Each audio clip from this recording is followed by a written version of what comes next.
Ассалаумағалейкум, құрметті оқырмандар. Ауыл шаруашылығы министрлігі қанттың жеткілікті екенін айтып, тек тұрақтандыру қорынан сұраныстың жоғары екендігін жеткізді. Ал шектеулі мөлшерде сатылуына алып-сатарлардың себеп болғанына қосса кетті. Министрлік алып-сатарлардан сақтану үшін қанттың қарапайым тұрғындарға шектеулі мөлшерде саудаланып жатқанын түсіндірді. Сонымен қатар, нарықтық бағамен қант барлық сауда орындарында еркін қол жетімді екенін айтты.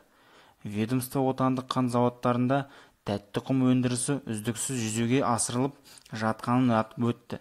Маусым айында олар 38 мың тонна өнім өндірген.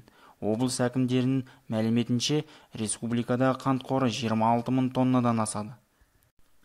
Азық-түлік корпорациясы ішкі нарыққа қант жеткізуді жүзеге асырады.